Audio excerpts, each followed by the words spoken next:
I love how each week the conversation is, I come up with some topics based on how my week has been. Let me turn this off here. Yes. So each week I always talk about this, but I come up with the topic for the day based on how my week has gone.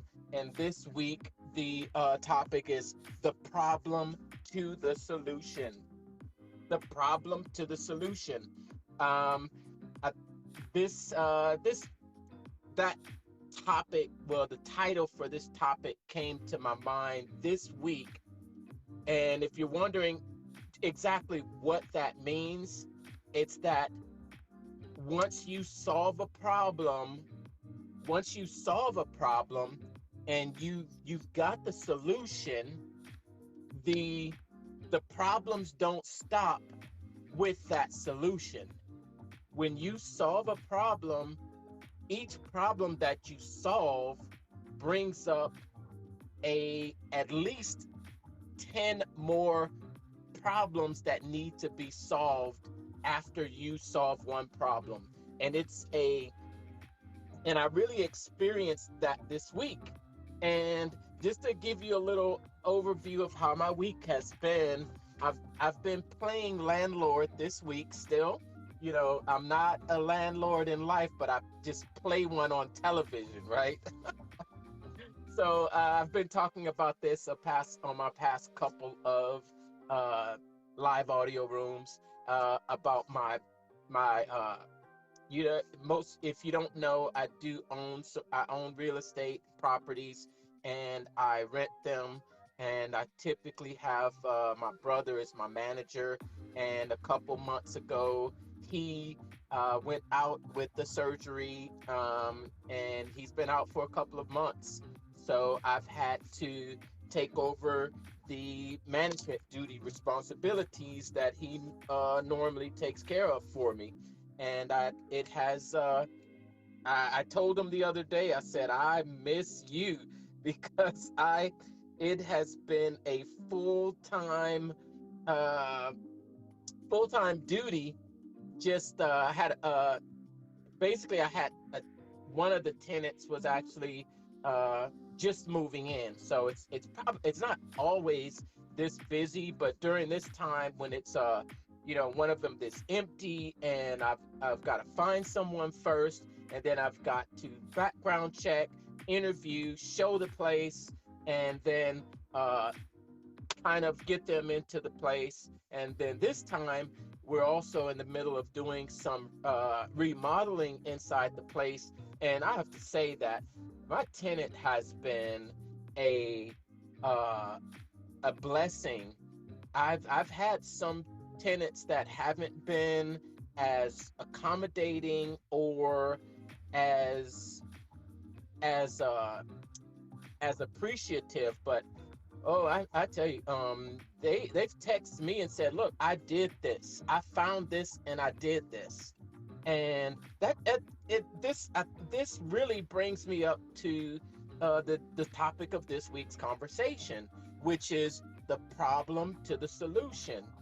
I'll tell you the story. Okay, so before the tenant was moving in, I hired a cleaning company to go inside in the property to clean it thoroughly. Now I'll keep in mind that this cleaning company was not cheap. So I paid the high end of the spectrum for a cleaning because for me as a business owner or a realtor, I had a problem. So my problem was I needed to have this uh, property cleaned, and I did not want to do it myself. So that was my problem. And the solution to my problem was to pay this company to thoroughly clean. And the really the solution that I wanted, I did not want to have to do it myself. I did not want to do it myself. And I did not want to continue having this problem after I paid for this company to take care of it. So the main the main problem, I wanted this off my plate. Okay. And you can understand why, because I have a business to run online. So I want to be able to give more attention, more of my time and attention to my online business, content, reaching out to people, having conversations, and doing what I love to do. And I paid for this solution to take this problem away, take this problem off my plate. And so this, I would go back to the day that this, the day that we were doing this. And it's funny because I've been doing this for a couple of weeks now. And so the day of the cleaning, the day of the professional cleaning, I get a call, and I was quoted one price, and then they told me, and then we went over the details of, I told them specifically, make sure to do this, make sure to do that, make sure, et cetera, et cetera. I just gave them some special instructions about, what they didn't have to clean. There was no carpet in the place at all, so they didn't have to vacuum. Um, they didn't have to worry about cleaning any of the appliances, and because the appliances were going to be replaced, I'd taken some pictures of some very specific areas that I'd seen during my inspection that I wanted to see if they could take care of them. I then I just gave them some instructions because I wasn't going to be there. And keep in mind that I'm doing all of this managing remotely. Um, I'm doing it remotely because my brother's there in the city and he's not there to manage it. So I'm doing all of this remotely, and I'm doing it from pictures and from thorough inspections. And so I explained them to the cleaning company, just do the best they can. Um, there was, just told them special instructions. And the place is not very huge. It's 2 bedrooms, 2 bath. It's a condo unit. So it's less than 1,000 square feet. It's probably right at about 1,000 square feet. Um, I paid them a pretty good amount to just so I wouldn't have to worry about it. And so after that conversation, then they went on, and I got a call 3 hours later. 3 hours, mind you. I'm done. And I'm thinking to myself, wow, that was pretty quick. That was pretty quick. I'll just tell you the price that I paid for 3 hours of work uh, would have come out, I'm sorry, for 4 hours. If they had been there for 4 hours, it was going to be close to $100 an hour for cleaning. $100 an hour for cleaning. And I got a call at 3 hours saying, we're done. And they sent me some pictures. Are you enjoying this video? Now's the time to smash that heart button and hit the subscribe. What are you waiting for? You'll be glad you did. Now back to the video. Now, mind you, the pictures I received were of the good work, the good job. Of course, that I received a picture showing the shiny wood floors and how it reflected from the light and how shiny it was. And I got pictures of how they were able to clean the sinks in the bathrooms. And all the pictures they sent were great. I just I asked them, okay, what about this part? What about this part? What about this part? What about that part? Can you send me pictures? They send me pictures. And then they were not, and I'll mind you, they weren't cleaned. They were not cleaned. And they sent them back to me with the note saying, it's not, it can't be done. They proceeded to tell me that the place is too old. Because the place is old, these stains won't come out. And They said, I tried. It won't come out. You're not going to get this out. That's what they told me. Now, if you understand me, I am not a person that will accept that answer. I'm sorry. I won't accept that answer. And here's the thing with me. I have done the cleanings before, and I know that typically it can be done. And I know that there are techniques, there are strategies. Well, I say strategies, but there are, if you are a professional, I'm not a professional cleaner, but if you're a professional cleaner, it's your responsibility to research how to clean different types of stains. If I'm paying you top dollar, then you should be able to use top dollar techniques. And I'm not you chose you I have nothing against people that choose cleaning as a business. And you chose that business. So if you chose that business, be the best cleaning person that you can. Don't be a person that wants to charge a premium price, but provides a less than premium product. So here we are in this conversation, and I know that I've done this before, and I know it can be cleaned, and they insisted that it couldn't be cleaned, and then they charged me for the price as if they charged me for the regular cleaning plus a an additional fee, because if they were going to work out and get the stains out, if they were going to have to work harder. And I thought, and then not on, and here's another thing. I was on the phone with them, and I saw one picture that they said they couldn't clean, and I said, you can't get that out? And then as we were messaging back and forth, they scrubbed some more, and then they messaged me back and said, look, I scrubbed a little more and it came out a little more, but it's not going to come out anymore.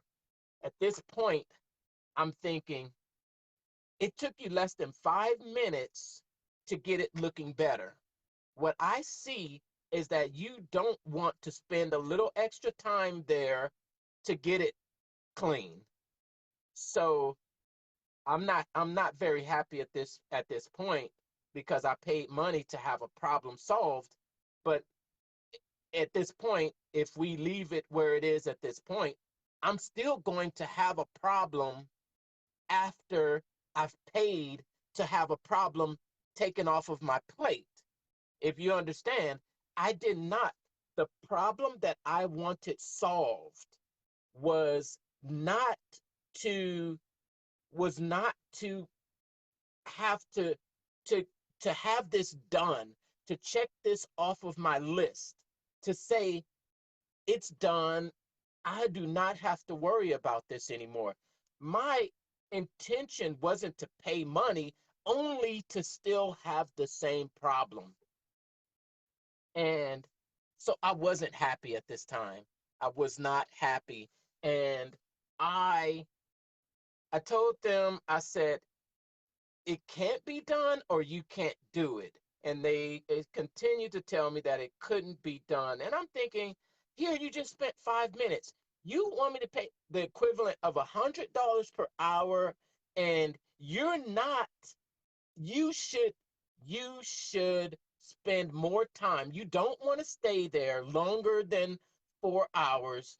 You should stay there as long as it takes. If it takes 2 more hours, then it's still not, it's still going to come out to about $80 an hour, which you're making money. You're not going to tell me that you're not making a profit off of that $80 an hour, and you're charging premium price, so you should provide premium service. And I'm not very happy at this moment, but I said, okay.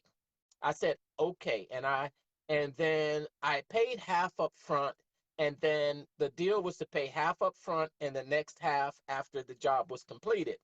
So they finished the job and they said, okay, I'm leaving now. And I was doing something at the time. I think it was probably like last Friday. I might have even been doing my live audio session. And then I get a text back like 5, 10 minutes. Can you pay me now? Oh, can you pay me now? That was the response. Can you pay me now? I said, I'll be there. Well, most people always pay me just immediately before I leave. I'm going to pay you. I'm and at this point I just was not happy. I was not happy, but I'm going to pay them. But I'm going to let them know that I was not happy with it. So I paid them and I didn't hear anything back from them. Hey, are you enjoying this video? Well, now's the time to smash that heart button and hit the subscribe. Well, what are you waiting for? You'll be glad you did. Now back to the video. Fast forward a week, my tenant moves in, um, and these things are still there. So because the tenant was moving in like the day after the cleaning company was there. So I didn't have a chance to send someone else in there. So I said, okay, I'm going to have to just deal with this as this is. Okay, of course, the tenant that moved in was not happy with it, but she's very patient. And then the tenant actually went and got some products and did the cleaning of those items themselves, and they showed them to me and said, I was able to get this clean. And I asked, how did you do it? They told me. They even sent me instructions. And I went back to the cleaning company. I went back to the cleaning company. I sure did. And I told them, I said, remember when you said this could not be done?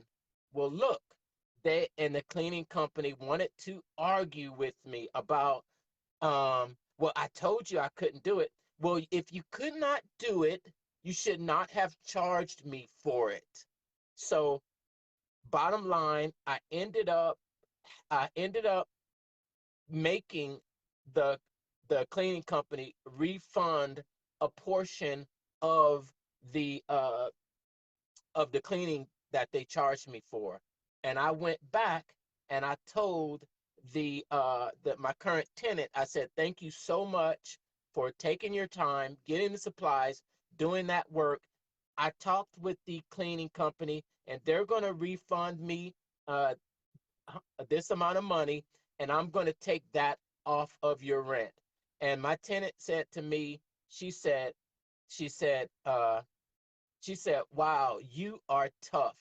I would never have had the guts to say something. Thank you very much.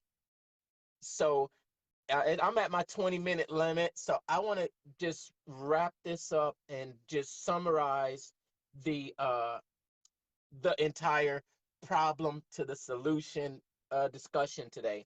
So I've had a lot of training. I've had a lot of corporate training on customer service, um, and I know that I've earned 6 figures, and I'm also an affiliate marketer. And there is no business that you provide a solution, and that is the end of your service with that person, even with affiliate marketing.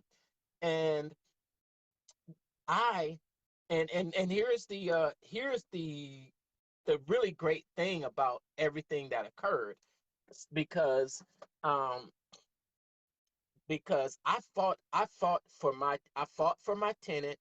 She appreciates it.